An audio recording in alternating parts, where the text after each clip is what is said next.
Tá, Só para complementar, porque, então, no caso, se existir um céu, se existir um depois daqui, quem for bom vai estar lá. Quem estiver fazendo o seu papel, né, cumprindo a sua missão, independente da religião.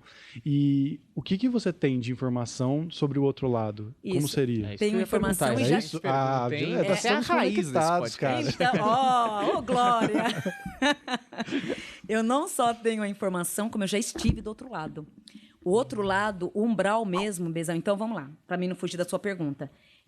A partir do momento que você colhe, né, planta frutos bons aqui, automaticamente o plano, após a matéria, existe o lado da espiritualidade. Então, vai ter um outro mundo lá. Esse mundo existe, ele é fato.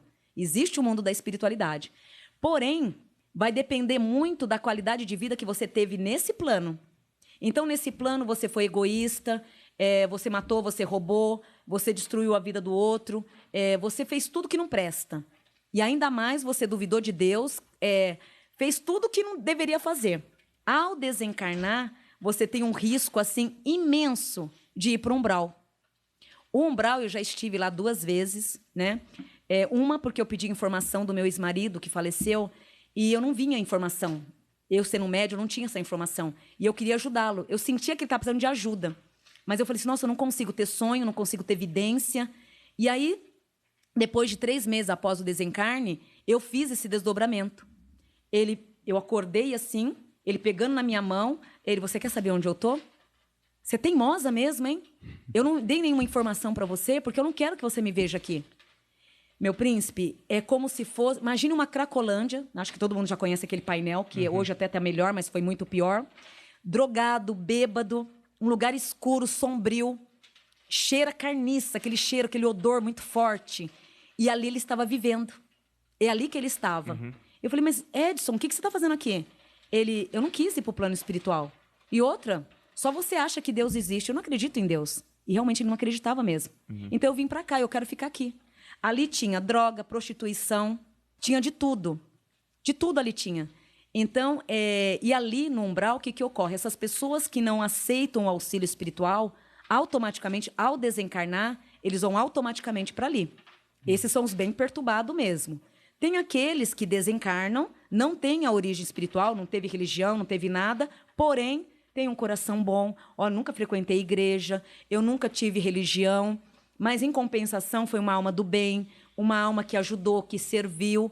Não é só o fazer por fazer, mas dentro de si traz essa energia gostosa. Então, esse espírito ele já tinha uma religião dentro dele. Então, ele não praticava nenhuma, mas a própria religião era dele. É válida. Tinha dogmas positivos, Exato. né? Às vezes o cara não tem nem oportunidade de ter uma religião. Exatamente. Né? Exatamente, meu bebezão, é isso mesmo. Então, quando ele desencarna, vamos lá. Nossa, você viu fulano? Ele desencarnou, ele está agora no templo da espiritualidade, ele está no caminho de luz. E o outro que praticava a religião, olha para onde ele foi, ele está perdido. É meio confuso isso, né? Porque imagina aquele que vai na missa todo dia, ou que prega uma palavra todo dia, de repente desencarna e fica perdido. E aquele que não teve religião foi direto, vamos dizer assim, para o caminho do céu, né? Que é um caminho de liderança, um caminho de paz, né? A gente chama um caminho da dádiva da espiritualidade. Por quê? Ele criou a religião própria. É o que você disse agora. Essa reconstrução veio dele. Então, são vários fatores. Na minha opinião, a religião ela serviu para fortalecer aqueles que têm a dificuldade de rezar ou de encaminhar a tua própria vida sozinho. Então, eu não sou contra aquelas pessoas que não querem seguir religião. Tanto que é que eu falo, o seu livre-arbítrio, né? Porque a religião ela é muito você mesmo o tempo inteiro. E desde que você faça o bem, cultive... você vai estar praticando uma religião da mesma forma. A religião nada é que grupos espirituais que se reúnem com depoimentos, com debates diferenciados, onde fica ali aquela guerra de opinião e onde o conteúdo mesmo são poucos que trabalham nele. Né? Isso é muito reconfortante, eu diria até, porque eu gosto muito dessa ideia do... o meu avô, antes de morrer, ele falava uma coisa pra mim que eu achava muito legal. Ele falava, eu não faço nada de religião. Eu tenho um acordo com ele. Ai. E se eu fizer tudo certo aqui, tamo bem. Tamo no acordo, entendeu? E ele não tá errado. É, Ele não estava então. errado, né? E eu sempre gostei dessa ideia. É o acordo entre eu e ele. Eu não preciso ficar falando com padre nenhum. Tanto é que a minha avó tinha uma ideia de chamar o padre, porque tem uma coisa dos últimos momentos com o padre. Sim. O Isso meu existe avô até ficava hoje. bravíssimo. Ele falou assim: não, eu não rezei, não fui em missa nenhuma. Agora, nesses 45 do segundo tempo, vai chamar padre? Não, deixa o padre lá. Não quero falar com ninguém. O padre tem mais pecado que eu, pô. E ele não tá errado. Então. Ele não tá errado. Agora, uma coisa que eu acho muito interessante, que é essa parada do...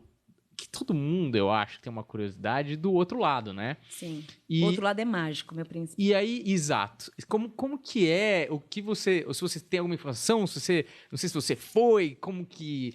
Você já ouviu alguma coisa? Como que é o outro lado? O outro lado, que nem eu sempre... Essas duas viagens que eu fiz espiritual. Do outro lado, o que acontece? É como se estivesse aqui. Tem todos os padrões, o trabalho são os mesmos.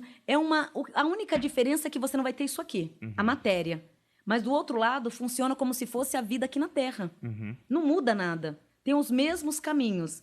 As atividades, é uma vida normal. Só não vai ter a matéria. Mas o espírito, ele está ali, se lapidando. Tanto que é que quando desencarnam pessoas com perturbações espirituais, tem clínicas, muitas previsões que eu faço de psicografia. Olha, ele está em cuidados espirituais, ele está internado, ele está em coma. Tudo isso dá para saber porque é o mundo que existe do outro lado. Então, é uma continuação da vida terrena, né? Porém, sem a matéria.